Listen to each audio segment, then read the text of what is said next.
Hello students, welcome back once again. Students, पिछले lecture में हम लोग ये इस बात पर डिस्कस किए थे कि velocity of centre of mass या motion of centre of mass क्या है।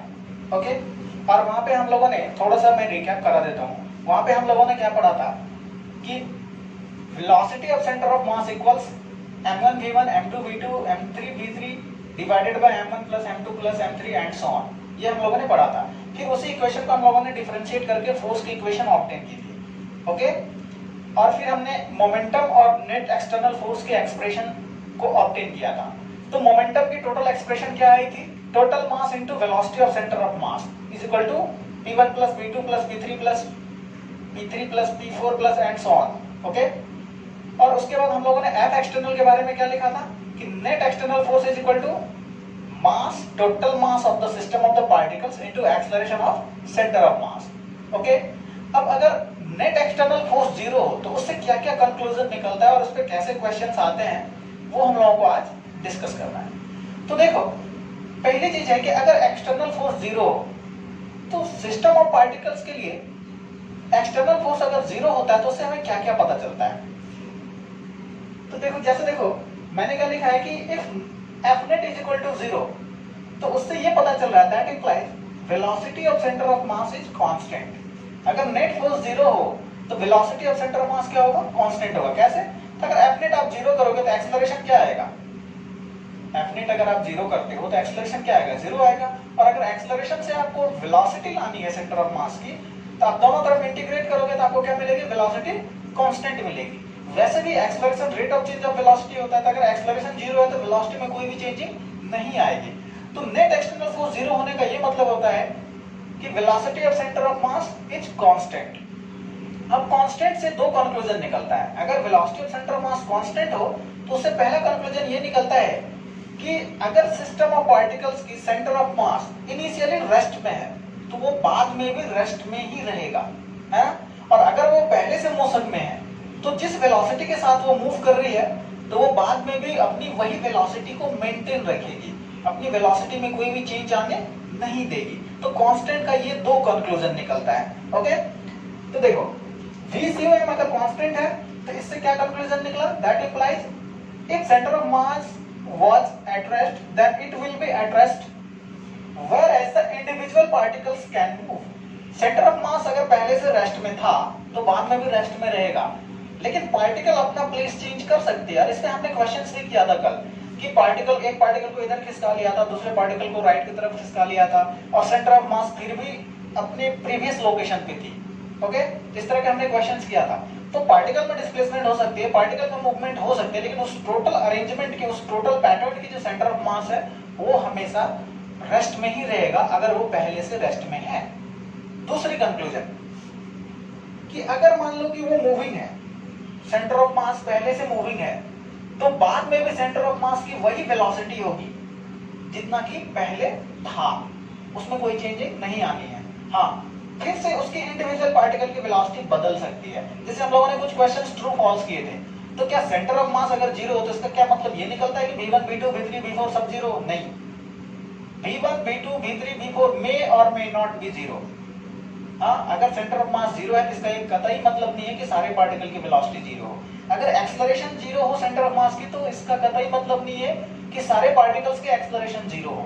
वो हो भी सकते हैं और नहीं भी हो सकते हैं। ओके, चलो, हाँ, लेकिन ये पता है कि अगर सेंटर ऑफ मास के एक्सेलरेशन जीरो हो तो m1 a1 plus m2 a3 plus m3 a3 मतलब जितने भी फोर्सेस हैं सबका समेशन क्या होगा? जीरो। सेंटर ऑफ मास के एक्सेलरेशन के लिए कौन रिस्पॉन्सिबल है?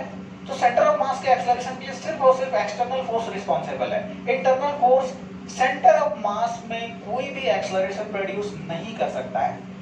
जैसे इंटरनल फोर्सेस में कौन कौन आते हैं? जैसे सिस्टम ऑफ पार्टिकल में फ्रिक्शन फोर्स हो गया, दोनों एक्सेलरेशन पेयर में होते हैं। कभी टेंशन फोर्स आएंगे तो टेंशन भी आपने पढ़ा है कि दोनों तरफ से लगता है, तो सिस्टम के लिए वो हमेशा घट जाते हैं। नॉर्मल रिएक्शन हो गया, ग्रेविटेशनल फोर्स हो गया। जैसे मान लो कि अर्थ और किसी ब्लॉक का ग्रेविटेशनल फोर्स है तो अर्थ ब्लॉक पे लगाती है और ब्लॉक अर्थ को भी वापस खींचता है। तो अगर दोनों को सिस्टम बना ले तो नेट फोर्स जीरो हो जाती है। इलेक्ट्रोस्टैटिक फोर्स ऑफ अट्रैक्शन है, दो चार्ज पार्टिकल है, ये इसको खींच रहा है, ये इसको खींच रहा है। अगर दोनों को एक सिस्टम बना दिया जाए तो नेट फोर्स क्या हो जाएगी? जीरो, क्योंकि दोनों फोर्सेस कैंसिल हो जाएंगे। तो इंडिविजुअल पार्टिकल में तो एक्सेलरेशन होती है, लेकिन सेंटर ऑफ मास में कोई भी एक्सेलरेशन नहीं होती है। Okay, got it. अब देखो हमने मोमेंटम का एक एक्सप्रेशन ऑब्टेन किया था, P is equal to total mass into v square. अब देखो कि नेट फोर्स अगर जीरो हो तो उससे आपका मोमेंटम भी क्या रहेगा, कंजर्व। कैसे? तो नेट फोर्स जीरो हो तो v स्क्वायर कांस्टेंट, मास तो कभी बदलेगा नहीं। तो अगर velocity of centre of mass constant है तो टोटल मोमेंटम भी क्या रहेगा, कांस्टेंट। तो टोटल मोमेंटम कैसे आता है? तो it is the summation of momentums of individual particles. तो जितने भी इंडिविजुअल पार्टिकल सिस्टम में है सबके मोमेंटम का समेशन होता है, वेक्टर समेशन होता है, वो नेट मोमेंटम होती है। और नेट मोमेंटम क्या होती है? Total mass into velocity of centre of मास। तो अगर velocity of centre of mass constant है, मतलब टोटल मोमेंटम कांस्टेंट है, यानी p1 p2 p3 p4 सबका समेशन फिक्स रहेगी, वो कभी भी चेंज नहीं होगी। तो सबसे पहले जैसे आप क्वेश्चन करोगे तो देख लेना कि नेट फोर्स है या नहीं है। अगर एक्सटर्नल फोर्स नहीं है तो आप momentum conservation, centre of mass की previous location, velocity of centre of mass as it is रहेगी, इतने सारे चीजों पे आप वर्क कर सकते हो। तो आज इसी से बहुत सारे इसके एप्लीकेशंस देखेंगे, इससे रिलेटेड क्वेश्चन देखेंगे कि ये हमने जो 5-10 मिनट की थ्योरी पढ़ी है इस पे बेस्ड बहुत सारे क्वेश्चंस है। सेंटर ऑफ मास में आपको थ्योरी बहुत ही कम मिलेगी और उसके एप्लीकेशन बहुत ही वास्ट है और बहुत ही मतलब लार्ज है, लार्ज स्केल पे है। आप करते जाओ, पढ़ते जाओ, बनाते जाओ, खत्म ही नहीं होने वाली। ओके, लेकिन ये जो 5-10 मिनट की थ्योरी है इसे सिंसियरली सुनना चाहिए और ये आपको जरूर से जरूर आनी चाहिए। ओके, तो देखो P total is equal to total mass into velocity of center of mass। तो इससे क्या पता चल रहा है कि अगर नेट फोर्स जीरो हो तो ये कांस्टेंट, तो टोटल मोमेंटम भी क्या रहेगा, कंजर्व। और टोटल मोमेंटम कंजर्व रहने का ये कतई मतलब नहीं है कि इंडिविजुअल पार्टिकल्स की मोमेंटम फिक्स रहेगी, नो। जैसे मैंने कल एक एग्जांपल दिया था कि आप किसी शोर पे हो और आपके पैर के नीचे बोट है, आप बोट पे हो, आपने छलांग लगा दी बोट से, तो छलांग लगाने से पहले बोट भी रेस्ट में था, आप भी रेस्ट में थे, तो आपकी भी मोमेंटम जीरो, बोट की भी जीरो। जैसे आपने छलांग लगा दिया तो छलांग लगाने के बाद क्या होगा कि बोट पीछे खिसक जाता है अगेन वाटर में और आप आगे पहुंच जाते हो, मतलब बैंक पे, रिवर के बैंक में। तो आपने भी मोमेंटम गेन करा, बोट ने भी मोमेंटम गेन करा, तो दोनों की पहले जीरो थी, बाद में दोनों की अलग अलग हो गई, लेकिन टोटल समेशन क्या होगा, जीरो ही रहेगा। आप इतना ही पॉजिटिव मोमेंटम गेन करोगे जितना कि बोट नेगेटिव मोमेंटम गेन किया। तो इंडिविजुअल पार्टिकल की मोमेंटम जीरो से चेंज हो गई, एक पॉजिटिव हो गया, एक नेगेटिव हो गया, लेकिन ओवरऑल मोमेंटम क्या रही, हमेशा कांस्टेंट रही। Okay, I think you got it. Okay, तो अब इस पे बेस्ड हम लोग कई सारे क्वेश्चंस करते हैं, तो आप बने रहिए, कंटिन्यू कीजिए। तो देखो क्वेश्चंस कैसे आते हैं। तो पहला क्वेश्चन मान लो कि ये है कि जैसे क्वेश्चन नंबर 1 क्या है कि एक लेक में एक प्लैंक रखा हुआ है, प्लैंक रखा हुआ है लाइक दिस, ये मान लो कि प्लैंक है, ये सरफेस स्मूथ है, कंप्लीटली स्मूथ, और ये प्लैंक रखा हुआ है। इस प्लैंक पे एक आदमी है और ये आदमी आगे की तरफ मूव कर रहा है। प्लैंक की लेंथ ले लेते हैं L, इंसान की मास M, प्लैंक की मास कैपिटल M, और हमने प्लैंक के इस एंड को ओरिजिन मान लिया, ये y एक्सिस, ये x एक्सिस। ओके, अब हुआ यूं कि इस इंसान ने इस प्लैंक पे चलना शुरू किया, तो मैंने तो ये कहा कि नीचे ग्राउंड से और प्लैंक की सरफेस जो है वो फ्रिक्शनलेस है, वो स्मूथ है, लेकिन प्लैंक और इंसान के बीच में तो फ्रिक्शन हो सकता है, क्योंकि अगर यहाँ पे फ्रिक्शन नहीं होगा तो इंसान चल पाएगा क्या, आप मूव ही नहीं कर पाओगे। तो इंसान ने मूव करना शुरू किया इस एंड से इस एंड तक। तो जब इंसान ने मूव करना शुरू किया तो सोचो कि इंसान पे फ्रिक्शन किधर लगा होगा, इंसान ड्यू टू फ्रिक्शन ही आगे बढ़ा होगा, तो फ्रिक्शन फोर्स इंसान पे लगा आगे की तरफ, और इंसान इस प्लैंक पे किधर फ्रिक्शन दिया होगा, तो इंसान इस प्लैंक पे पीछे की तरफ फ्रिक्शन दिया होगा। अगर आप इस दोनों को सिस्टम कंसीडर करें तो नेट इंटरनल फोर्स क्या हो जाएगी, जीरो, और कोई भी एक्सटर्नल फोर्स नहीं है। अब बोलोगे सर mg, यस mg है, अर्थ इसको भी खींच रही है, इसको भी खींच रही है, लेकिन इस डायरेक्शन में कोई भी एक्सटर्नल फोर्स नहीं है। तो जिस डायरेक्शन में कोई भी एक्सटर्नल फोर्स नहीं हो, उस डायरेक्शन में जो हमने अभी फंडे पढ़े थे उन सारे फंडों को अप्लाई कर सकते हैं। तो देखो क्वेश्चन में ये कहता है कि if the man moves from one end to other, then find the displacement of plank. अब देखो इंसान ने क्या किया कि एक एंड से चलना शुरू किया और दूसरे एंड पे पहुंच गया। किसके दूसरे एंड पे? प्लैंक के दूसरे एंड पे। तो जब इंसान आगे बढ़ेगा इस प्लैंक पे तो प्लैंक पीछे की तरफ खिसकेगा। तो इंसान जब दूसरे एंड पे पहुंच जाएगा प्लैंक के, तब प्लैंक तब तक कितना डिस्प्लेस हो चुका होगा। अब देखो यहाँ पे हम लोग वही थ्योरी लगाते हैं। नेट एक्सटर्नल फोर्स क्या है? एक्स डायरेक्शन में 0 है भाई, तो 0 है तो सेंटर ऑफ मास क्या रहेगा? सेंटर ऑफ मास की वेलोसिटी।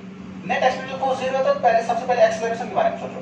तो सेंटर ऑफ मास का एक्सेलरेशन 0 और सेंटर ऑफ मास का एक्सेलरेशन 0 क्या बताते हैं? Velocity constant. अब वेलोसिटी कांस्टेंट से मैंने क्या बताया था? दो कंक्लूजन, या तो आइदर सिस्टम ऑफ पार्टिकल के सेंटर ऑफ मास अगर पहले से रेस्ट में थी तो बाद में भी रेस्ट में रहेगी, अपनी की पोजीशन चेंज नहीं करेगी, और अगर पहले से वो मोशन में है तो उसकी मोशन में उसकी वेलोसिटी में कोई भी चेंजिंग नहीं आएगी। तो देखो तो ये इंसान और ये प्लैंक, जब इंसान चलना शुरू किया, चलने से पहले ये प्लैंक और इंसान दोनों रेस्ट में, तो दोनों पार्टिकल रेस्ट में है तो सेंटर ऑफ मास भी रेस्ट में रहेगी।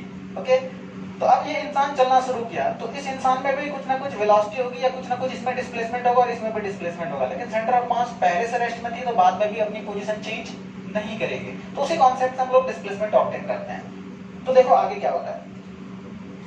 तो मान लो कि जैसे जैसे इंसान आगे बढ़ रहा है तो प्लैंक भी पीछे खिसक रहा है।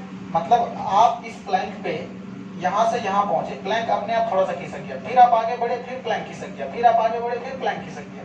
तो देखो तो ऐसी सिचुएशन बनेगी कि नहीं बनेगी? अगला सिचुएशन में डॉटेड लाइन से बना रहा हूं। ओके, मान लो कि ये प्लैंक खिसक गया,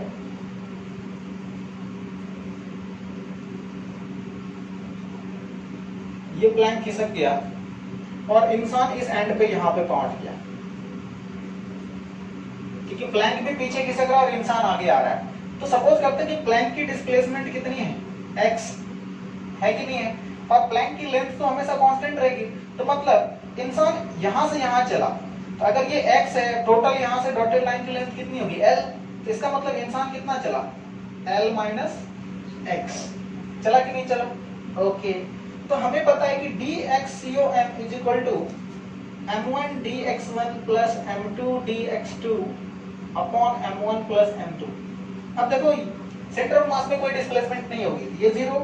इसका मतलब हम लोग क्या लिख सकते हैं? m1 dx1 plus m2 dx2 is equal to 0, क्योंकि ये 0 तो इस दोनों का प्रोडक्ट भी 0। तो देखो इससे सीधा सीधा निकलता है कि अब प्लैंक की डिस्प्लेसमेंट किधर है? राइट की तरफ, और प्लैंक का मास है कैपिटल M, तो कैपिटल M इंटू एक्स उसको पॉजिटिव रखेंगे और जिसकी डिस्प्लेसमेंट लेफ्ट की तरफ है उसको नेगेटिव रखेंगे। m into l minus x is equal to 0। तो देखो तो इससे क्या मिल जाएगा? आपको मिल जाएगा x is equal to small m l divided by capital M plus small m। तो ये पिक्चर आपका क्लियर हुआ, विजुअलाइज हुआ। ओके, अब इसी पे बेस्ड और भी 2-3 क्वेश्चंस करते हैं ताकि और भी कॉन्सेप्ट आपका क्लियर हो जाए। तो आप इसे नोट करें, फिर वापस आते हैं। ओके स्टूडेंट्स, तो नेक्स्ट क्वेश्चन देखते हैं। नेक्स्ट क्वेश्चन ये कह रहा है कि एक वेज है जिसकी मास कैपिटल M है और उसके ऊपर क्या है? छोटा सा ब्लॉक है स्मॉल m। ये इंक्लिनेशन थीटा और वेज की हाइट h, दोनों सरफेस स्मूथ है। जैसे इस ब्लॉक को आप छोड़ दोगे तो वेज आगे आएगा कि नहीं आएगा? अब बोलोगे सर कैसे आएगा? तो भाई नॉर्मल डायरेक्शन के थ्रू, जैसे मैंने एनएलएम में भी एक्सप्लेन किया था। तो मैं थोड़ा सा एक्सप्लेन कर दूं। तो जैसे देखो कि ये वेज है, इस पे नॉर्मल ऐसे लगेगा, तो नॉर्मल का दो कंपोनेंट, एक इधर होगा n1 मान लो, एक इधर होगा n2। तो n1 क्या करेगा? इसे फॉरवर्ड मूव कराएगा कि नहीं कराएगा? और इसको क्या करेगा भाई? ये इसके रिस्पेक्ट में नीचे स्लाइड करेगी। तो जैसे ये आगे बढ़ेगा तो क्वेश्चन में ये कहना है, ये निकालना है आपको, find the displacement of ways. Find the displacement of wedge when block is about to reach the ground।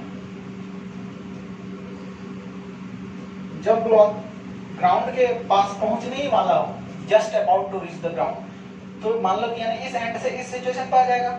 तो जब तक ब्लॉक यहाँ से यहाँ तक स्लाइड करता है तब तक ये जो वेज है ये कितना आगे बढ़ जाएगा। तो देखो मैंने डायग्राम बनाया डॉटेड लाइन से कि मान लो कि ये चलना शुरू किया, ये थोड़ा सा स्लाइड हुआ तो वेज भी आगे बढ़ा, ये और स्लाइड होगा तो वेज भी आगे बढ़ेगा। तो ये जो ब्लॉक है ये वेज के साथ साथ आगे भी बढ़ेगा और नीचे भी आ रहा है। अगर आप इसकी ट्राजेक्टरी देखो तो ये वेज के अलोंग भी आगे बढ़ रहा है। यानी कैसे, मान लो आप इमेजिन करो कि ये वेज है और यहाँ पे ब्लॉक है, वेज थोड़ा सा आगे बढ़ा तो ब्लॉक भी थोड़ा सा आगे आया लेकिन नीचे भी गया, आगे आया नीचे भी गया, आगे आया नीचे भी गया, इस तरह की सिचुएशन है। तो जब ये इस एंड पे पहुंच जाएगा तो हमें सिर्फ हॉरिजॉन्टल डिस्प्लेसमेंट देखनी है ब्लॉक की। तो ब्लॉक मान लो कि वेज के इस एंड पे आ गया, तो वेज के जब इस एंड पे आ गया तब तक वेज एक्स लेंथ आगे बढ़ चुका था। वेज के अब ये टोटल लेंथ तो फिक्स है भाई, अगर ये एच है तो ये वाली लेंथ कितनी होगी देख लो, इस वाली लेंथ को वेज की बेस ऑफ द वेज कितना होगा, बेस ऑफ द वेज ये आपका हो जाएगा h cot थीटा। अगर आप tan थीटा लगाओ p by b तो आपको अपने आप पता चल जाएगा ये h cot थीटा है। तो अगर मान लो कि ये वेज x डिस्प्लेस कर गया, टोटल लेंथ फिक्स है h cos theta, h cot theta. तो यहां से यहां तक की लेंथ कितनी हो जाएगी, तो यहां से यहां तक की लेंथ हो जाएगी h cot theta minus x। Okay, तो देखो फिर से वही फार्मूला, वेज में डिस्प्लेसमेंट लेफ्ट की तरफ हुआ है तो माइनस mx। ओके, और इसमें कितना डिस्प्लेसमेंट हुआ, ये यहाँ से अगर देखो आप हॉरिजॉन्टल डायरेक्शन में तो इसका हॉरिजॉन्टल पॉइंट ये यहाँ से यहाँ पहुंच गया है, तो इसका डिस्प्लेसमेंट राइट की तरफ हुआ, कितना हुआ है भाई, तो small m into h cot theta minus x is equal to 0। तो देखो तो क्या आएगा आपका आंसर, आपका आंसर आएगा x is equal to small m h cot theta divided by m plus m। This will be the right answer. तो अब आपको समझ में आ गया होगा, क्लियर हो गया होगा कि सेंटर ऑफ मास अगर पहले से रेस्ट में हो तो बाद में भी अपनी पोजीशन चेंज नहीं करेगी अगर नेट एक्सटर्नल फोर्स 0 हो। यहाँ पे भी मैंने देखो, यहाँ पे भी एक्सटर्नल फोर्स mg है और इसका भी mg है, धरती माँ दोनों को खींच रही है, लेकिन हमें चूंकि डिस्प्लेसमेंट x डायरेक्शन में निकालनी थी और x डायरेक्शन में कोई भी एक्सटर्नल फोर्स नहीं है, दोनों एक दूसरे पे नॉर्मल लगाएगा तो वो कैंसिल हो जाएगा। तो इसलिए मैंने उस फंडामेंटल लॉज को x के डायरेक्शन में लगा दिया। अब आप ये जो जितने भी केसेस देख रहे हो ना, जो मैंने दो क्वेश्चंस डील करे, इस दोनों क्वेश्चंस में आप क्या कर सकते हो, कंजर्वेशन ऑफ मोमेंटम भी लगा सकते हो। किस डायरेक्शन में, एक्स डायरेक्शन में, जिस डायरेक्शन में नेट फोर्स 0 है। तो चूंकि हमें डिस्प्लेसमेंट पूछा गया था क्वेश्चन में, इसलिए हम लोगों ने इस कांसेप्ट को लगाया कि delta x UM will be 0। अगर हमसे वेलोसिटी पूछते कि ये ब्लॉक जब यहाँ पे पहुंच जाएगा तो बताओ उसकी क्या वेलोसिटी होगी, या फिर वो इंसान और प्लैंक वाला क्वेश्चन देखो कि इंसान इस वेलोसिटी से आ रहा है तो प्लैंक की वेलोसिटी बताओ। तो conservation of momentum as well as हम लोग वहां पे अप्लाई कर सकते थे, तो उस पे भी आएंगे हम लोग। फिलहाल हम लोग इस पॉइंट ऑफ व्यू से देखते हैं। ओके, आप इसे नोट करें, फिर अगला क्वेश्चन देखते हैं। ओके स्टूडेंट्स, तो नेक्स्ट देखते हैं हम लोग बम एक्सप्लोजन। बहुत सारे क्वेश्चंस बम एक्सप्लोजन पे आते हैं। तो बम जब एक्सप्लोड करता है, जब आप लोग पटाखे चलाते हैं, बम चलाते हो दीपावली में, तो क्या होता है कि जैसे आप आग लगाते हो तो अचानक से डिफरेंट डिफरेंट फ्रैगमेंट्स में बढ़ जाता है, इसके बहुत सारे फ्रैगमेंट्स बन जाते हैं। तो जो भी फ्रैगमेंट्स जितने भी पार्ट्स में टूट जाता है तो वो सारे पार्ट्स इस तरह से मूव करते हैं ताकि इस बॉम्ब की टोटल मोमेंटम जो है वो 0 रहे। क्यों? क्योंकि इंटरनल मैकेनिज्म के थ्रू क्या होता है, बम एक्सप्लोजन होता है, वो इंटरनल फोर्सेस हैं। और आप बोलोगे सर mg, तो भाई इस इंटरनल एक्सप्लोजन के रिस्पेक्ट में mg की कोई वैल्यू नहीं है। अगर ये एक बार एक्सप्लोड होता है ना तो 4000 5000 न्यूटन फोर्सेस लगाता है एक छोटे से छोटे बॉम्ब में भी, तो उसके जगह पे mg कितना 10 50। तो अगर आप उसे इस 4000 में mg को माइनस भी करोगे, कंपेयर भी करोगे तो क्या होगा, नेग्लिजिबल है। तो यहाँ पे हम लोग क्या करते हैं, mg को अपने क्या कहते हैं, इसमें रेस्ट में था, उसकी कोई मोमेंटम नहीं थी और उस पर कोई एक्सटर्नल फोर्स भी नहीं लगा, तो बाद में सारा पार्टिकल्स का मोमेंटम का आप अगर समेशन करते हो तो वो भी क्या होगा, 0 ही होगा। ओके, दूसरी बात, अगर मान लो कि इसी बॉम्ब को मैंने हवा में फेंक दिया, ऐसे आप दीपावली में बम फेंकते हो हवा में, लाइक दिस, जला के ऐसे फेंक दिया, ऐसे फेंक दिया। तो देखो, अगर मान लो कि हमने हवा में फेंका और ये किसी भी अपने ट्राजेक्टरी पे यहाँ पे एक्सप्लोड हो गया, सपोज करो ये बॉम्ब क्या होगा, यहाँ पे एक्सप्लोड हो गया, फूट गया, तो अब क्या होगी, तो फिर से यहाँ पे भी हम लोग कंजर्वेशन ऑफ मोमेंटम अप्लाई कर सकते हैं, नो प्रॉब्लम। मैंने mg का फंडा बता ही दिया आपको कि mg बहुत छोटा होता है उसके रिस्पेक्ट में, इस एक्सप्लोसिव फोर्स के रिस्पेक्ट में, तो mg को हम लोग नेग्लेक्ट कर देते हैं, हाँ, क्योंकि कोई कंपैरिजन ही नहीं है दोनों के बीच में। दूसरी बात, अब यहाँ पे फर्स्ट केस में सेंटर ऑफ मास जिस लोकेशन पे था तो फ्रैगमेंट्स टूटने के बावजूद भी सेंटर ऑफ मास की लोकेशन वही आएगी। अगर मान लो कि ये 10 मीटर चला गया, ये 5 मीटर, ये 20 मीटर, ये 25 मीटर, जब इन सबकी आप सेंटर ऑफ मास का लोकेशन निकालोगे तो यही पॉइंट आएगा। सेंटर ऑफ मास की लोकेशन में कोई चेंजिंग नहीं होगी। लेकिन यहाँ पे क्या है कि सेंटर ऑफ मास मूव कर रही है, तो अब बीच में अगर ये एक्सप्लोड हो जाती है तो सेंटर ऑफ मास के ट्रैजेक्टरी में कोई चेंज नहीं आएगा। सारे पार्टिकल के ट्रैजेक्टरी में चेंज आएगा, लेकिन सेंटर ऑफ मास के ट्रैजेक्टरी में कोई भी चेंज नहीं आएगा। सेंटर ऑफ मास को जहां जाना था, यानी कि जिस एंगल से मैंने उसे थ्रो किया था और उसकी पाथ पैराबोलिक हो रही थी, तो वो अपने पाथ को पैराबोलिक ही एज इट इज रखेगा, उसमें कोई चेंजिंग नहीं आएगी। तो ये पॉइंट इंपॉर्टेंट है। The trajectory of center of mass remains unchanged, उसमें कोई भी फर्क नहीं पड़ेगा। तो इस दोनों का मैंने एग्जांपल लिया और इस पे बेस्ड क्वेश्चन भी आते हैं, तो मैं एक एक क्वेश्चंस करा देता हूँ, इस पे भी बेस्ड और इस पे भी बेस्ड। तो क्वेश्चंस ये है, ऐसे क्वेश्चंस पूछा जाता है, जैसे मान लो कि क्वेश्चन में है कि एक बॉम्ब है और इसका 3 टुकड़ा बना, 1 kg का, 2 kg का और एक अननोन है m kg का, 3 टुकड़े बने। अब क्वेश्चन ये है कि आफ्टर एक्सप्लोजन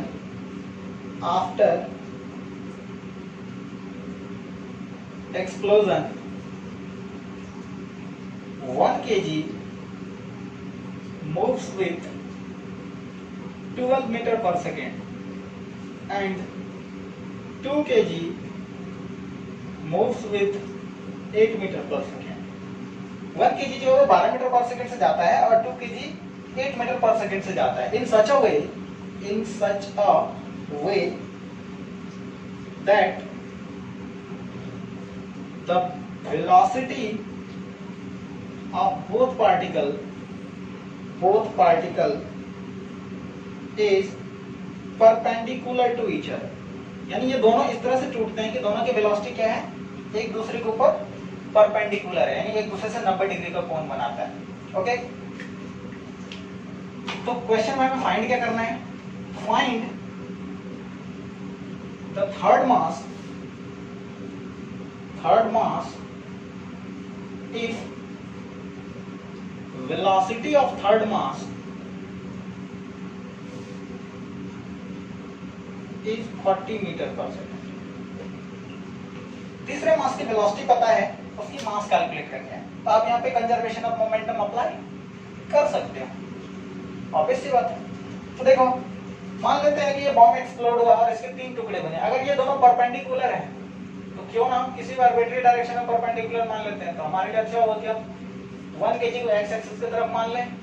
1 kg जो है ये किस रफ्तार से जा रहा है, तो 12 मीटर पर सेकेंड, और 2 kg का जो है फ्रैगमेंट्स किस रफ्तार से जा रहा है, तो 8 मीटर पर सेकेंड।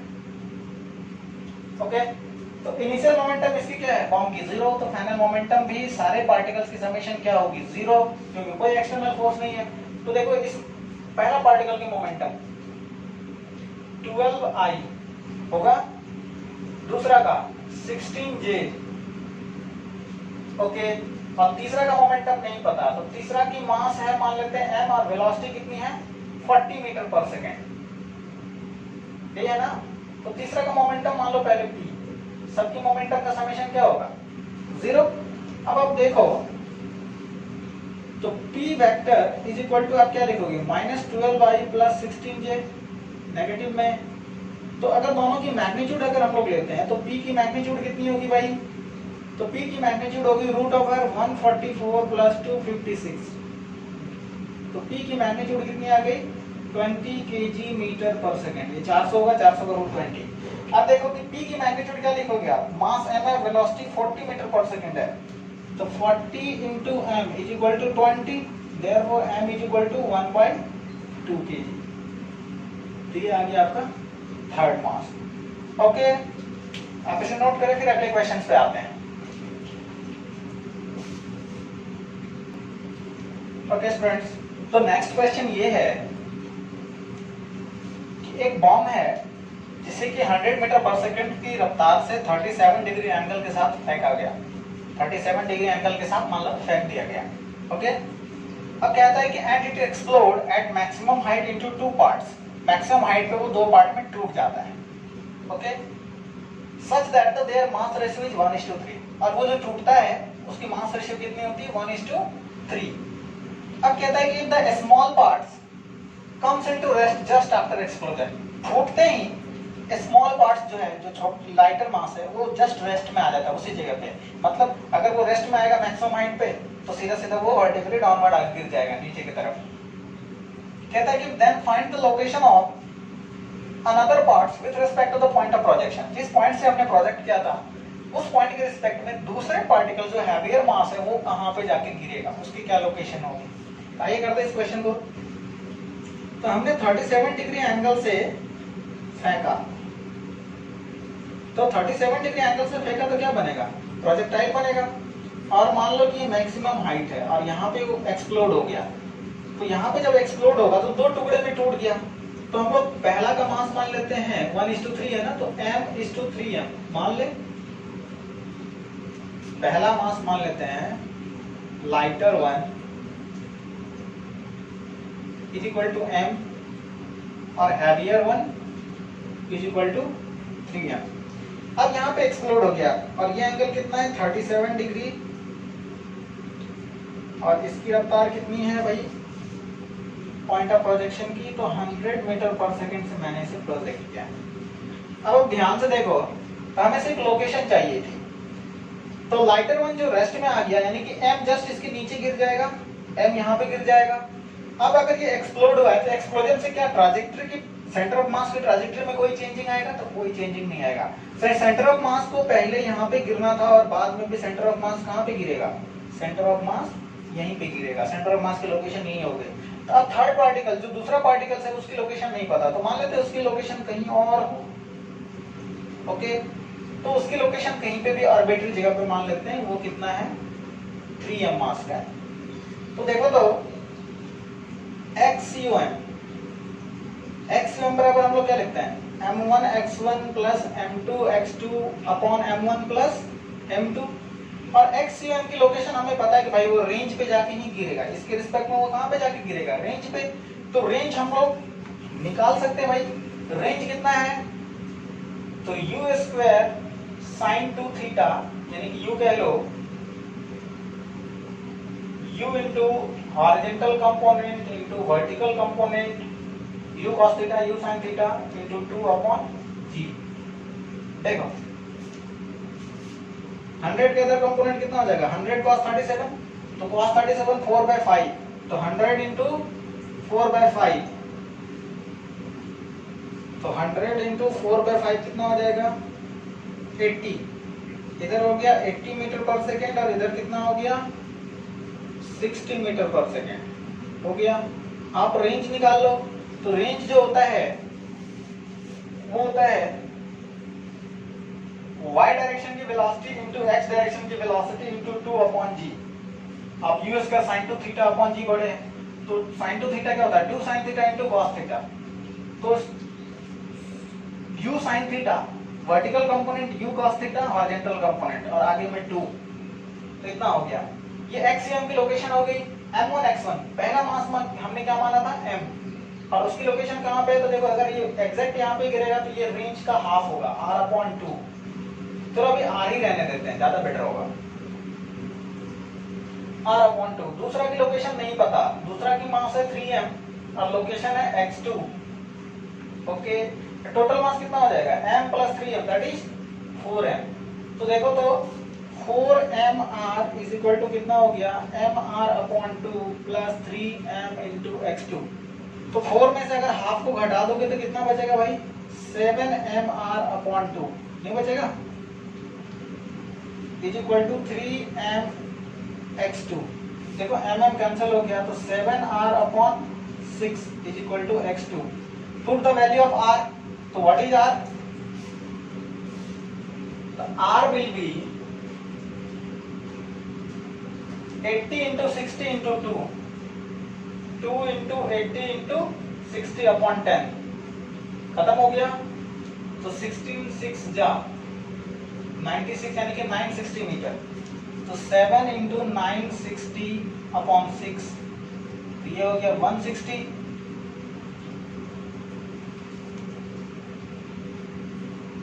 तो 1120 मीटर पे जाके वो गिरेगा। ओके, तो आई होप ये क्वेश्चन आपको समझ में आ गया होगा। इसकी सॉल्यूशन आगे बढ़ते हैं, नोट करें आप इसे। ओके स्टूडेंट्स, तो नेक्स्ट क्वेश्चन देखते हैं। जैसे मान लो कि आपने एक पुली प्रॉब्लम किया होगा एनएलएम में भी। सपोज करो कि अगर m2 हैवियर है, m2 is greater than m1, तो क्या होगा, ये नीचे आएगा और ये ऊपर जाएगा। जितनी इसकी एक्सेलरेशन होगी उतनी इसकी भी एक्सेलरेशन होगी। तो हम लोगों ने वहां पे एक फार्मूला ऑब्टेन किया था कॉमन एक्सेलरेशन का कि A इक्वल टू कितना होता था, m2g, यानी कि net force m2g minus m1g, इसका m1g इसका m2g।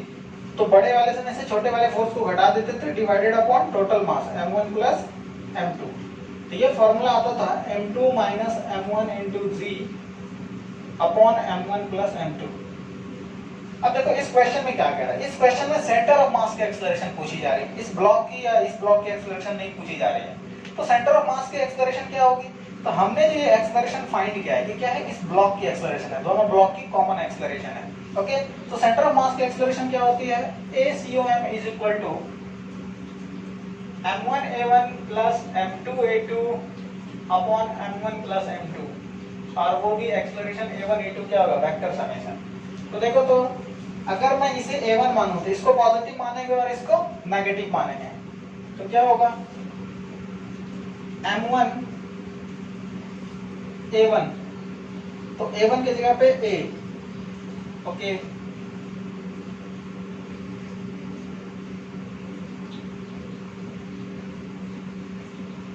m2a, ये पॉजिटिव ये negative, divided by m1 plus m2, ऐसा होगा क्योंकि उसी डायरेक्शन में ये पॉजिटिव ये नेगेटिव। तो देखो, तो m1 माइनस m2,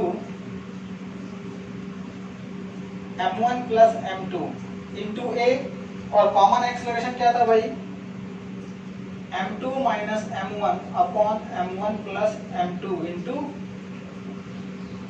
g। पता था कि नहीं पता था? तो देखो ये आपका क्या हो जाएगा, सेंटर ऑफ मास की एक्सेलरेशन ACOM। तो m1 माइनस m2 और m2 माइनस m1, जब आप दोनों को गुणा करोगे तो क्या हो जाएगा, नीचे में यहाँ पे m1 प्लस m2 का होल स्क्वायर होगा, यहाँ पे माइनस कॉमन ले लोगे तो m1 माइनस m2 का होल स्क्वायर होगा। तो देखो ACOM की जो वैल्यू हो जाएगी वो कितनी होगी, minus m1 minus m2 upon m1 plus m2 का होल स्क्वायर इंटू जी। ये माइनस साइन दिखा रहा है कि सेंटर ऑफ मास की तरफ एक्सेलरेट करेगा, डाउनवर्ड डायरेक्शन में एक्सेलरेट करेगा। तो आप इसे नोट करें, फिर अगला क्वेश्चन देखते हैं।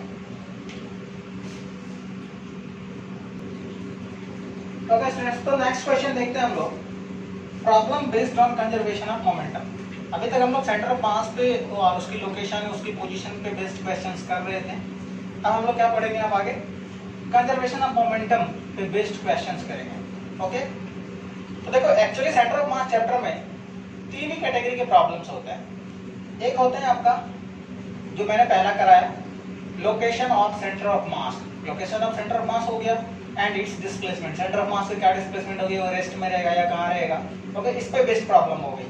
दूसरा conservation of momentum based problem होता है, और तीसरा क्या होता है, conservation of momentum plus conservation of energy. इस दोनों को एक साथ अगर आप इसमें क्वेश्चन में अप्लाई करते हैं तो उससे एक अच्छा क्वेश्चन बनता है। तो इस तीनों पे बेस्ड प्रॉब्लम होता है सेंटर ऑफ मास में। ओके, तो अभी हम लोग इंडिविजुअल देखते हैं। अभी मैंने क्या देखा, पहले कैटेगरी में ये देखा कि डिस्प्लेसमेंट ऑफ सेंटर ऑफ मास से रिलेटेड क्वेश्चन देखा, सेंटर ऑफ मास की लोकेशन ऑब्टेन की।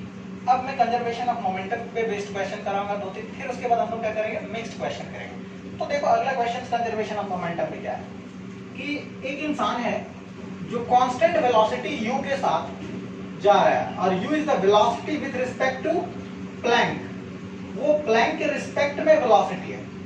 ओके, तो ये इंसान इस पे चलना शुरू कर दिया। तो आपको पूछ रहा है find the velocity of plank. तो सोचो कि इंसान उस प्लैंक पे पहले खड़ा होगा, दोनों सिस्टम पे नेट इंटरनल फोर्स 0 है, एक्सटर्नल फोर्स भी कुछ नहीं है इस डायरेक्शन में। ओके, तो जब एक्सटर्नल फोर्स कुछ भी नहीं है तो मोमेंटम कंजर्व कर सकते हैं। तो जब इंसान ने चलना शुरू किया होगा तो प्लैंक ने भी मूव करना शुरू किया होगा ताकि नेट मोमेंटम 0 बना रहे, होगा कि नहीं होगा। तो क्वेश्चन में ये कह रहा है u is the velocity with respect to plank. Plank के रिस्पेक्ट में, ये ग्राउंड के रिस्पेक्ट में नहीं है, तो हम लोग मोमेंटम किसके रिस्पेक्ट में कंजर्व करेंगे? ग्राउंड के रिस्पेक्ट में। तो देखो अगर ये इंसान आगे जा रहा है तो प्लैंक किधर जाएगा? प्लैंक की वेलोसिटी होगी, मान लेते हैं v, पीछे की तरफ। ओके, तो देखो तो velocity of man with respect to plank is equal to u। इस डायरेक्शन को पॉजिटिव मानते हैं, इस डायरेक्शन को नेगेटिव मानते हैं। तो velocity of man minus velocity of plank is equal to u। तो velocity of man is equal to क्या हो जाएगा? u plus velocity of plank. Vector form में लिखते चलो, तो u plus velocity of plank. तो प्लैंक की वेलोसिटी हमने पीछे की तरफ भी माना, अज्यूम किया है, तो ये नेगेटिव होगा। तो therefore velocity of man is equal to u minus v होगी। ओके, u माइनस v, और हमने इसे पॉजिटिव ही कंसीडर करा, u vector minus v vector, यानी हमने ये माना है कि u बड़ा है और v छोटा है, तो रिजल्टेंट इधर है। ओके, अब देखो इनिशियल मोमेंटम सिस्टम की जीरो है, तो फाइनल में क्या होगा? कंजर्वेशन ऑफ मोमेंटम तो जीरो होगा। तो नेट मोमेंटम हम लोग लिखते हैं, तो mass of the man into velocity of man, यानी कि u माइनस v, ये positive, mass of the plank capital M into v negative होगा। दोनों की समेशन क्या होगी? जीरो। तो mu minus mv minus capital MV is equal to zero, therefore v is equal to mu upon m plus m। एक तरीका ये है। अगर आपको डायरेक्शन में कंफ्यूजन हो रही है तो आप i cap minus i cap का यूज करो। u क्या है? i कैप के डायरेक्शन में है, तो आप इसे ऐसे भी लिख सकते हो, u i cap velocity of man with respect to plank. Velocity of plank आपने माइनस i कैप के डायरेक्शन में रखा है, और यहाँ पे आप वेलोसिटी ऑफ प्लैंक को क्या लिख सकते हो? यहाँ पे इधर जब प्लस में है तो आप इसे ऐसे भी लिख सकते हो, u i cap plus velocity of Planck था, तो वेलोसिटी ऑफ प्लैंक नेगेटिव है, तो माइनस v i कैप। तो देखो u minus v i cap हो जाएगा वेलोसिटी ऑफ मैन। तो mass into velocity of man, इसको i कैप रहने दो, मास into velocity of Planck minus i cap रहने दो। देखो ये i कैप बाद में कट जाएगा, तो आपका आंसर इतना ही आएगा। ओके, तो अब इस पे बेस्ड अगला क्वेश्चन देखते हैं। इसमें ट्रॉली प्रॉब्लम्स भी आते हैं, तो मैं भी वो भी करवाऊंगा आपका। ओके स्टूडेंट्स, तो नेक्स्ट क्वेश्चन है ट्रॉली बेस्ड प्रॉब्लम। क्वेश्चन ये कह रहा है कि एक ट्रॉली है जो स्मूथ सरफेस पे रखा हुआ है। ओके, इसकी मास कैपिटल है। एक इंसान क्या किया? जंप कर गया। जैसे मान लो कि आप ट्रॉली से अचानक से जंप कर जाओगे, कूद जाओगे, तो ये u वेलोसिटी के साथ जंप कर रहा है, इसकी मास स्मॉल m है, तो ऑब्वियस सी बात है ट्रॉली किधर जाएगा? पीछे जाएगा। तो इसकी जो वेलोसिटी है विद रिस्पेक्ट टू ट्रॉली है, यानी कि जंप करने के बाद जो ट्रॉली की वेलोसिटी होगी उसके रिस्पेक्ट में है। ओके, और वो कितनी है? u। अब आपसे पूछा गया कि find the velocity of trolley. तो जब ये इंसान ट्रॉली पे खड़ा होगा तो नेट मोमेंटम जीरो इनिशियली, तो फाइनल में जब इंसान जंप करेगा तो इंसान और ट्रॉली दोनों का समेशन क्या होना चाहिए? जीरो होनी चाहिए, नहीं होनी चाहिए? तो देखो मोमेंटम, अब यहाँ पे फिर से अगेन आप मोमेंटम ऑब्टेन करने के लिए, ये जो u है ये विद रिस्पेक्ट टू ट्रॉली है, तो आप मान लो कि ट्रॉली की वेलोसिटी किधर है? पीछे। तो velocity of man with respect to trolley is equal to u i cap, इसको मैंने i कैप माना। तो velocity of man is equal to u i cap, इधर माइनस वेलोसिटी ऑफ ट्रॉली है, इधर आके क्या हो जाएगा? प्लस वेलोसिटी ऑफ ट्रॉली, ये vm माइनस vt होगा। तो u i cap plus velocity of trolley, trolley की वेलोसिटी किधर है भाई? माइनस i कैप के डायरेक्शन में, तो माइनस v i कैप, तो that is u minus v i cap is the velocity of man. अब हमें क्या करना है? तो टोटल मोमेंटम को जीरो करना है। Mass into velocity of man vector plus mass of trolley into velocity of trolley vector का समेशन जीरो। तो देखो तो ये जीरो कैसे होगा? तो mass into velocity of man u minus v i cap, mass of trolley into velocity of trolley minus v i cap is equal to zero. अब आप इसे कैलकुलेट कर लो, तो v इज इक्वल टू क्या आएगा? तो v इज इक्वल टू आएगा small mu plus m plus m। This is the direction of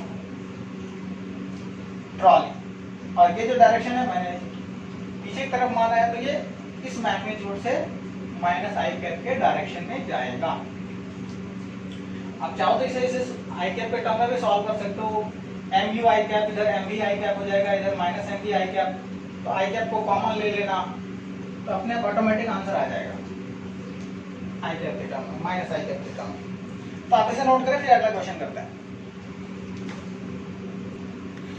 okay students, तो नेक्स्ट क्वेश्चन ये कह रहा है, ट्रॉली प्रॉब्लम में देखते हैं कि क्वेश्चन दिया है, trolley of mass capital m with child of mass small m is moving with velocity v1। एक ट्रॉली है, उस पे एक लड़का खड़ा है, चाइल्ड खड़ा है स्मॉल एम मास का, और दोनों सिस्टम जो है वो v1 रफ्तार से जा रहा है स्मूथ हॉरिजॉन्टल सरफेस। अब एक ऐसा समय आता है, the child jumps in the direction of motion of trolley with the velocity u with respect to trolley.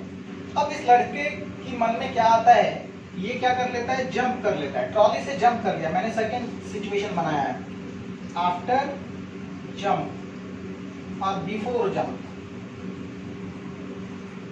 तो जंप के बाद ये u वेलोसिटी से जंप करता है, और ये जो u वेलोसिटी है विद रिस्पेक्ट टू ट्रॉली है। हाँ देखो क्वेश्चन में दिया, the child jumps in the direction of motion of trolley with respect to with velocity u with respect to the trolley. Find the final velocity of child and that of trolley after the jump. Jump के बाद इस trolley की क्या velocity होगी और इस लड़के की क्या वेलोसिटी होगी। जैसे वो ट्रॉली से जंप करेगा तो ऑब्वियस सी बात है कि हम पहले मूव कर रहे हैं ट्रॉली पे, अचानक से जंप कर गए तो फ्रिक्शन फोर्स जो होगा लड़के पे फॉरवर्ड लगेगा। अगर मैं फोर्सेस की बात करूँ, इंटरनल फोर्सेस की, तो फ्रिक्शन की वजह से लड़का आगे जंप करेगा, और ट्रॉली पे फ्रिक्शन किधर लगेगा भाई, पीछे लगेगा। इस ट्रॉली पे फ्रिक्शन पीछे लगेगा। तो देखो इस दोनों का अगर सिस्टम कंसीडर करें तो फ्रिक्शन का फोर्स क्या हो गया, समेशन उसका 0 हो गया। लेकिन इस इंडिविजुअल ट्रॉली की बात करूं तो इस फोर्सेस की वजह से ये जो ट्रॉली फॉरवर्ड डायरेक्शन में जा रहा था v1 रफ्तार से, तो फ्रिक्शन फोर्स की वजह से ये जो फ्रिक्शन आपका इस बैकवर्ड डायरेक्शन में लगा, इसकी वजह से इसकी वेलोसिटी में क्या होगी, कमी आएगी। तो जंप करने के बाद ट्रॉली की वेलोसिटी बदल जाएगी और लड़के की वेलोसिटी बदल जाएगी। तो मान लेते हैं कि जंप करने के बाद जो है ट्रॉली की वेलोसिटी क्या होगी, v2। ओके, तो बिफोर जंप और आफ्टर जंप दोनों का मोमेंटम क्या होगा, कांस्टेंट रहेगा, कंजर्व रहेगा। तो इनिशियल मोमेंटम देखो, तो m into v1 i cap, ये क्या है आपका p इनिशियल मोमेंटम, दोनों फॉरवर्ड डायरेक्शन में जा रहा है। अब देखो आफ्टर जंप क्या होगा, तो आफ्टर जंप हम लोग क्या करते हैं, मोमेंटम निकालते हैं आफ्टर जंप। तो आफ्टर जंप मोमेंटम निकालने के लिए इस वॉइस की वेलोसिटी को और इस प्लैंक की वेलोसिटी को, दोनों की वेलोसिटी को ऑब्टेन करना पड़ेगा विद रिस्पेक्ट टू ग्राउंड। तो वॉइस की वेलोसिटी u है with respect to trolley after the jump करने के बाद ट्रॉली की जो भी वेलोसिटी होती है उसके रिस्पेक्ट में u है। तो जंप करने के बाद मैंने ट्रॉली की वेलोसिटी v2 कंसीडर करी है, उसके रिस्पेक्ट में u है। तो देखो वेलोसिटी ऑफ मैन या फिर बॉयज कह दो with respect to trolley is equal to velocity of boys minus velocity of trolley. तो velocity of boys with respect to trolley किधर है, u आई कैप। हमने वेलोसिटी ऑफ बॉयज का value find करना है, और वेलोसिटी ऑफ ट्रॉली हमने क्या माना है, after jump v2 i cap, forward direction में ही माना है। तो u plus v2 i cap is equal to velocity of boys होगा। ओके, अब देखो मोमेंटम कंजर्व करते हैं, फाइनल मोमेंटम। तो mass into velocity of boys plus mass into velocity of trolley, ये लिखेंगे। तो mass into velocity of boys, तो mass into velocity of boys कितनी है भाई, तो u plus v2 i cap plus mass into velocity of trolley. तो trolley की वेलोसिटी क्या माना है हमने, v2 आई कैप, ये माना है। तो ये हो गया हमारा क्या, फाइनल मोमेंटम। तो कंजर्वेशन ऑफ मोमेंटम से initial momentum must be equal to final momentum. तो देखो m u i cap m v2 i cap capital M v2 i cap is equal to, ये फाइनल मोमेंटम होगा। Initial momentum capital M v1 i cap small m v1 i cap. तो हमें find क्या करना है, v2। तो v2 को एक साथ लिख लो, तो देखो तो यहाँ से v2 कॉमन आ गया, V2 अगर कॉमन आ जाएगा क्या बचेगा, m plus capital M i cap. अब यहाँ पे देखो कि capital M V1 i cap plus small m V1 i cap. अब इसमें से ये जो u है उधर जाके घट जाएगा, small m u i cap घट गया। तो V2 is equal to V2 into m plus m i cap is equal to, i cap common ले लिए तो क्या बचा, capital M plus small m, capital M into V1 plus small m into V1 minus small mu। कितना बचेगा, देखो दोनों आई cap खत्म हो जाएगा, सेमी डायरेक्शन में है, तो V2 इज इक्वल टू क्या हो जाएगा, m V1 small m V1 minus small mu upon m plus m। This will be the right answer. Okay, so this is the velocity of trolley after the jump. अब boys की velocity obtain करनी है, तो boys की velocity after the jump क्या होगा, u plus v2। तो v2 हमने फाइंड कर लिया, अब हमें इसमें क्या कर देना है, u को ऐड कर देना है, तो हमारा आंसर आ जाएगा। बात समझ में आई? ओके, क्वेश्चन में कभी कभी स्पेसिफाई कर देता है, the boy jumps with the velocity u with respect to trolley. ये जो रिलेटिव वेलोसिटी गिवन होता है, ये बिफोर जंप भी गिवन हो सकता है और आफ्टर जंप भी होता है। तो क्वेश्चन में मैक्सिमम क्वेश्चन में आपको बता देता है कि u जो है with respect to trolley after the jump है, जैसे इस क्वेश्चन में भी कहा गया velocity of child and that of trolley after the jump. अगर मान लो कि क्वेश्चन में गिवन नहीं है, आपका क्वेश्चन सीधे सीधे लिख दिया the boy jumps with the velocity u with respect to trolley, before jump और आफ्टर जंप नहीं दिया, तो आपको आफ्टर जंप ही कंसीडर करना है। ओके, तो please note it down. Okay students, तो नेक्स्ट क्वेश्चन देखते हैं। अब ये जो मैं प्रॉब्लम बता रहा हूँ, ये आपका conservation of momentum plus conservation of energy दोनों पे बेस्ड है, यानी कि दोनों साथ ही साइमल्टेनियसली इन्वॉल्व होगा। ओके, तो देखो क्वेश्चन में ये कह रहा है कि m1 और m2 दो ब्लॉक है, दोनों के बीच में एक स्प्रिंग है जिसकी स्प्रिंग कांस्टेंट क्या है, k। m1 को मैंने v0 वेलोसिटी से प्रोजेक्ट कर दिया, मान लो कि m1 को एक झटका मिला और उसकी रफ्तार क्या हो गई, v0। ओके, ये दोनों सिस्टम स्मूथ सरफेस पे रखा हुआ है। तो अब देखो कि क्वेश्चन में पूछा गया कि find the maximum compression of the spring, spring की मैक्सिमम कंप्रेशन क्या होगी। तो अब आप थोड़ा सा इसे एनालाइज करो। तो अगर इसकी वेलोसिटी v0 है, तो बच्चों बताओ ये रेस्ट में है स्टार्टिंग में, तो ये क्या करेगा, स्प्रिंग को कंप्रेस करना चाहेगा, ऑब्वियस सी बात है। लेकिन जब स्प्रिंग को ये कंप्रेस करना चाहेगा, तो जिस इस इंस्टेंट से ये कंप्रेस करना शुरू कर देगा, उसी इंस्टेंट से स्प्रिंग फोर्स इस पे किधर लगेगा, पीछे की तरफ। अगर मैं स्प्रिंग को इधर कंप्रेस करूं, तो spring force will be act like that. Okay, तो स्प्रिंग फोर्स इस ब्लॉक पे m1 पे किधर लगेगा, पीछे लगना शुरू हो जाएगा। ओके, और स्प्रिंग फोर्स जब m1 पे पीछे लगना शुरू हो जाएगा, तो m2 पे आगे, क्योंकि जब स्प्रिंग m1 पे पीछे की तरफ फोर्स देगा, तो m1 स्प्रिंग पे आगे की तरफ देगा, और चूंकि स्प्रिंग से m2 से अटैच है, तो वो क्या होगा, उसमें फॉरवर्ड डायरेक्शन में फोर्स लगाएगा।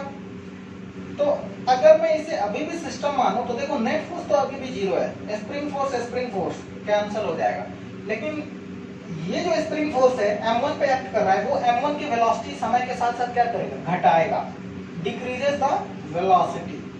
ये वेलोसिटी को घटाएगा क्योंकि इसके लिए रिटार्डेड मोशन होगा, और यहाँ पे जो स्प्रिंग फोर्स है जो m2 पे लग रहा है, वो इसकी वेलोसिटी को इंक्रीज करेगा। तो जब तक m1 की वेलोसिटी बढ़ी रहेगी, तब तक कंप्रेशन होगा। मान लो कि आगे का एक ब्लॉक 2 मीटर पर सेकंड से जा रहा है और ये 10 मीटर पर सेकंड से जा रहा है, तो ये 1 सेकंड में 2 मीटर आगे बढ़ा, ये 10 मीटर आगे बढ़ा, तो 8 मीटर का कंप्रेशन हुआ ना। तो कंप्रेशन कब तक होता रहेगा, जब तक इसकी वेलोसिटी ज्यादा हो। अब मान लो कि इसकी वेलोसिटी घटते घटते, यानी कि 10 से घटना शुरू हुआ, घटते घटते 6 पहुंच गया, और इसकी 2 से जो है बढ़ते बढ़ते बढ़ते बढ़ते 6 हो गया। जब दोनों की वेलोसिटी कॉमन हो गई, एक की घट के और एक की बढ़ गई, तो कॉमन होगी, उसके बाद क्या होगा, एक के रिस्पेक्ट में दूसरे की वेलोसिटी जीरो, यानी कि ये जब दोनों कॉमन वेलोसिटी अचीव कर लेगा, मान लो कि दोनों की कॉमन वेलोसिटी 6 हो गई, इसका 10 से घट के 6 हो गया और इसका 2 से बढ़ के 6 हो गया, तो ये भी 1 सेकंड में 6 जाएगा, ये भी 1 सेकंड में 6 जाएगा, तो दोनों के बीच की डिस्टेंस क्या रह जाएगी, अब कांस्टेंट रह जाएगी। तो कंप्रेशन तब तक होते रहेगा जब तक इसके वेलोसिटी m1 की वेलोसिटी बड़ी रहेगी m2 से। जब m1 और m2 की वेलोसिटी कॉमन हो जाएगी, यानी कि एक जैसी हो जाएगी, तब कंप्रेशन होना बंद हो जाएगा। तो जिस इंस्टेंट पे ऐसा वो सिचुएशन अचीव कर लेगा, उस इंस्टेंट पे मैक्सिमम कंप्रेशन होगा।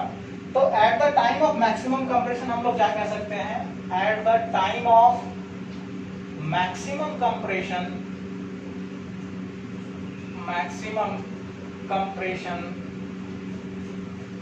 the both block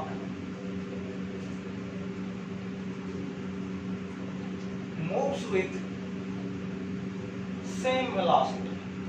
दोनों ब्लॉक क्या करेगा, एक ही वेलोसिटी के साथ मूव करेगा।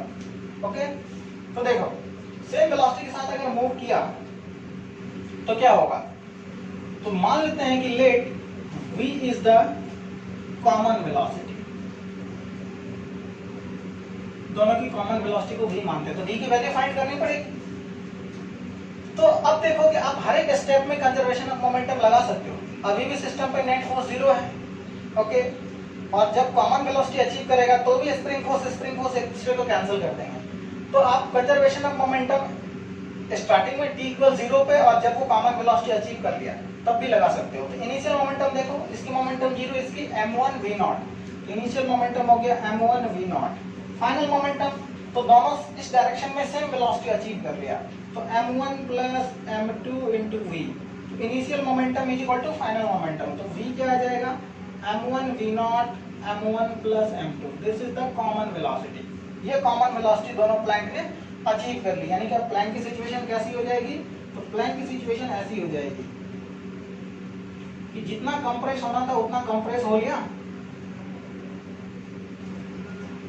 ये मान लो कि इसमें कंप्रेशन आ गई, अब इसकी भी वेलोसिटी v होगी और इसकी भी वेलोसिटी v हो गई। अब कोई कंप्रेशन नहीं होगा, तो हमें कॉमन वेलोसिटी अचीव होगी, हमें निकालना है कंप्रेशन।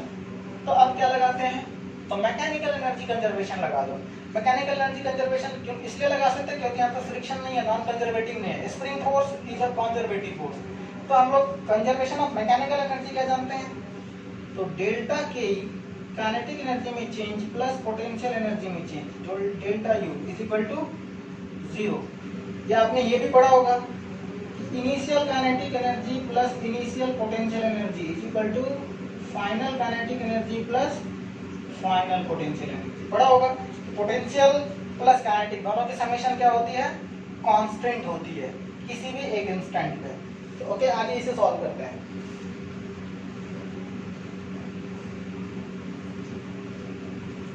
तो देखो काइनेटिक एनर्जी इनिशियल कितनी है भाई, तो half m1 into v0 square. दूसरी की काइनेटिक एनर्जी 0 है, रेस्ट में था। उसके बाद काइनेटिक एनर्जी फाइनल देखो, half m1 plus m2 into v square. दोनों की वेलोसिटी कॉमन है, तो v स्क्वायर को हम लोग पुट कर दें, m1 plus m2 v square. What is v square, तो m1 square v0 square upon m1 plus m2 का होल स्क्वायर। तो देखो ये दोनों कट जाएंगे, तो क्या हो जाएगा m1 v0 square upon 2 m1 plus m2। This is the final kinetic energy. Okay, initial potential energy u initial 0, क्यों, क्योंकि उस समय कोई कंप्रेशन नहीं था जब ब्लॉक में v0 से ब्लॉक को मैंने प्रोजेक्ट किया था। फाइनल u फाइनल, तो u final potential energy spring की कभी भी नेगेटिव नहीं होती है। Work done by spring negative होता है, पोटेंशियल एनर्जी कभी भी नेगेटिव नहीं होती है। तो हाफ के X square, X is the maximum compression, चलो इसको X naught sorry X M मान लेते हैं, M stand for maximum, half के एक्स एम स्क्वायर हो जाएगा। ओके, अब कंजर्वेशन ऑफ एनर्जी लगाते हैं, लगा देते हैं भाई। तो कंजर्वेशन ऑफ मैकेनिकल एनर्जी क्या कहता है, तो कंजर्वेशन ऑफ मैकेनिकल एनर्जी कहता है कि summation of kinetic energy K initial plus U initial is equal to K final plus U final. तो half m1 v0 square plus initial kinetic energy, initial potential energy 0, kinetic energy final half m1 square था यहाँ पे, sorry m1 square v0 square upon m1 plus m2 ये था, और यहाँ पे क्या था हाफ के xm square final potential energy. तो देखो तो हाफ m, यानी कि अगर मैं इसे इधर ले आऊँ तो m1 v0 square upon 2 common आ जाएगा, यहाँ पे बच जाएगा 1 माइनस एक m1 यहाँ पे बच जाएगा। ओके, और यहाँ पे बच जाएगा m1 plus m2 is equal to 1/2 के xm स्क्वायर तो 1/2 कैंसल, यहाँ पे m1 कट जाएगा तो m2 बचेगा, तो m1 v0 square into m2 upon m1 plus m2 is equal to k xm square बच जाएगा। अब देखो कि m1 m2 upon m1 plus m2 into k into v0 square is equal to xm square. तो what will be xm? तो xm will be root over m1 m2 upon m1 plus m2 into k into v0। ये हो जाएगी maximum compression. और भी कुछ अच्छे अच्छे क्वेश्चंस देखते हैं, आप इसे नोट करें। ओके स्टूडेंट्स, तो नेक्स्ट क्वेश्चन हम लोग देखते हैं। नेक्स्ट क्वेश्चन क्या है कि एक आपका स्फेरिकल हेमी स्फेरिकल वेज है जिसकी मास कैपिटल M है और एक स्मॉल m जो है मास का एक ब्लॉक रखा है उसके टॉप पे। ओके, तो जैसे मैं इस सिस्टम को रिलीज करता हूँ, ये भी सरफेस स्मूथ है, ये भी स्मूथ है, दोनों स्मूथ है, तो क्या होगा, ये आपका जो हेमी स्फेरिकल वेज है ये आगे आएगा और ये ब्लॉक उसके अलॉन्ग स्लाइड करेगा। तो हमें बतानी है find the velocity of block and the ways when the block makes an angle theta with the vertical. जब ये ब्लॉक वेज के रिस्पेक्ट में वर्टिकल के साथ थीटा एंगल पे आ जाएगा तो उस सिचुएशन में इस वेज की क्या वेलोसिटी होगी और इस वेज की क्या वेलोसिटी होगी। ओके, तो देखो बच्चों, हम लोगों को ये बात पता है कि जब ये वेज आगे जाएगा और ब्लॉक में स्लाइड होगी तो ब्लॉक की ट्राजेक्टरी जो होगी ग्राउंड के फ्रेम में वो अलग होगी, मतलब वो डिसाइड करना थोड़ा सा टफ होगा। कैसे? तो वेज आगे भी जा रहा है और ब्लॉक ऐसे स्लाइड कर रहा है, तो ब्लॉक को अगर तुम देखो ग्राउंड से तो आपको क्या लगेगा, ये जो ब्लॉक है ये मान लो वेज है, तो ब्लॉक वेज आगे आ गया, ब्लॉक स्लाइड कर गया, फिर से वेज आगे आ जाएगा, ब्लॉक स्लाइड कर गया। आप ब्लॉक की ट्राजेक्टरी देखो बहुत अजीब बन रही है, नहीं बन रही है?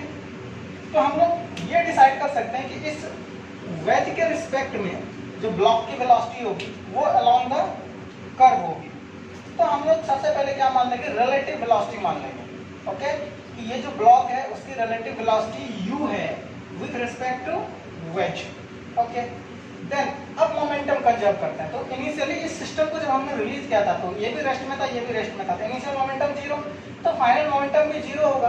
तो अज्यूम करते हैं कि जिस समय ये थीटा एंगल बना रहा है उस समय ये जो आपका ब्लॉक है उसकी रिलेटिव वेलोसिटी u है विद रिस्पेक्ट टू वेज, और ये जो वेज है उसकी वेलोसिटी मान लेते हैं v, मान लें। ओके, अब देखते हैं इनिशियल मोमेंटम अगर 0 है तो फाइनल मोमेंटम भी क्या होगा, 0। तो इनिशियल मोमेंटम 0 तो फाइनल भी 0, तो फाइनल मोमेंटम देखो इसकी मोमेंटम क्या होगी, माइनस m इंटू वी होगी, ये नेगेटिव डायरेक्शन में है, प्लस अब देखो u क्या है, u is the velocity of block with respect to wedge. u जो है वेज के रिस्पेक्ट में वेलोसिटी है। तो देखो तो velocity of block with respect to ground क्या हो जाएगा, तो velocity of block with respect to ground, चलो इसको मैं यहाँ पे लिख देता हूँ, minus M B is the momentum of wedge. अब हमें पहले ब्लॉक की वेलोसिटी ग्राउंड के रिस्पेक्ट में निकालनी है। तो देखो तो velocity of block with respect to wedge is equal to velocity of wedge minus velocity of block minus velocity of wedge. तो velocity of block with respect to ground plus velocity of wedge is equal to velocity of block, ये मिलेगी। हमें velocity of block चाहिए, v चाहिए। Okay, तो relative velocity क्या है, u। तो देखो तो u का दो कंपोनेंट बनेगा, क्या u cos थीटा और इधर u sin थीटा। तो देखो तो u cos theta i cap minus u sin theta j cap. अब वेलोसिटी ऑफ वेज किधर है, minus vi cap is equal to velocity of block. हाँ, तो ब्लॉक की एक्चुअल वेलोसिटी यहाँ से मिल गई हमें। तो एक्चुअल वेलोसिटी ब्लॉक की जब हमें यहाँ से मिल गई तो वेलोसिटी ऑफ ब्लॉक को हम लोग क्या लिख सकते हैं, this will B u cos theta minus vi cap u sin theta j cap. अब देखो बच्चों, मोमेंटम किस डायरेक्शन में हम लोग कंजर्व कर सकते हैं, क्योंकि mg इस पे भी लग रहा है, इस पे भी लग रहा है, तो इस दोनों पे एक्सटर्नल फोर्स ग्रेविटेशनल लग रहा है, लेकिन डाउनवर्ड डायरेक्शन में लग रहा है। हॉरिजॉन्टल डायरेक्शन में कोई भी फोर्स नहीं है, तो हॉरिजॉन्टल डायरेक्शन में नेट मोमेंटम क्या होगी? जीरो। तो हमें सिर्फ एक्स कंपोनेंट लेना है मोमेंटम के लिए और एक्स कंपोनेंट को कंजर्व करना है। तो एक्स कंपोनेंट अब कंजर्व करते हैं, तो minus M we I cap, ये वेज का हो गया मोमेंटम। अब ब्लॉक का मोमेंटम क्या हो जाएगा? m into U cos theta minus V I cap is equal to zero. Net momentum zero. तो देखो इससे क्या आ जाएगा आपका? इससे आ जाएगा आपका M U cos theta upon M plus M is equal to V, ये आ जाएगा। ओके, तो v और u में एक रिलेशन यहां से मिल गया, क्योंकि मेरा v और u दोनों अननोन है। तो कंजर्वेशन ऑफ मोमेंटम से हमने एक इक्वेशन ऑब्टेन की। एक इक्वेशन आप कहां से ऑब्टेन करेंगे? तो कंजर्वेशन ऑफ एनर्जी से। तो कंजर्वेशन ऑफ मैकेनिकल एनर्जी लगेगा, ऑब्वियस सी बात है लगेगा, क्योंकि कोई भी फ्रिक्शन नहीं है, नॉन कंजर्वेटिव फोर्स नहीं है। तो कंजर्वेशन ऑफ मैकेनिकल एनर्जी लगाते हैं। तो देखो कंजर्वेशन ऑफ मैकेनिकल एनर्जी से दूसरा इक्वेशन कैसे आता है? तो कंजर्वेशन ऑफ मैकेनिकल एनर्जी से हम लोग दूसरा इक्वेशन क्या ऑब्टेन करेंगे? तो देख लो, U initial KE initial is equal to KE final U final. तो देखो, तो initial kinetic energy, sorry initial potential energy block की क्या है? इस ब्लॉक की इनिशियल काइनेटिक, देखो इस वेज की तो पोटेंशियल एनर्जी चेंज नहीं होगी, क्योंकि इसका सेंटर ऑफ मास जहां पे है वहीं पे रहेगा वही। तो हमें बस इसकी देखनी है। ओके, तो उसका मैंने देख लिया। तो इनिशियल जो है वो mgr है, पोटेंशियल एनर्जी है। ओके, इनिशियल काइनेटिक एनर्जी दोनों रेस्ट में था तो zero. Final kinetic energy half m capital M v square plus half small m velocity of block का स्क्वायर, लिखेंगे इसकी मैग्नीट्यूड का स्क्वायर। और u फाइनल देखो कितना है? तो ये थीटा एंगल पे आ गया, तो ये हाइट कितनी होगी? ये हाइट हो गई कितना? r cos theta. तो ग्राउंड से हाइट होगी r cos थीटा, तो ये क्या हो जाएगा? mgr cos theta. इसको इधर ले आओ, mgr कॉमन आ गया, 1 minus cos theta is equal to half बाहर आ गया capital M v square small m v b square. अब देखो ये v b कहां से लाएंगे? तो v b यहां से लाएंगे। v b का देखो तो मैग्नीट्यूड कितना है? तो v b की जो मैग्नीट्यूड है, मैग्नीट्यूड ऑफ v b वो हो जाएगा u cos theta minus v का होल स्क्वायर।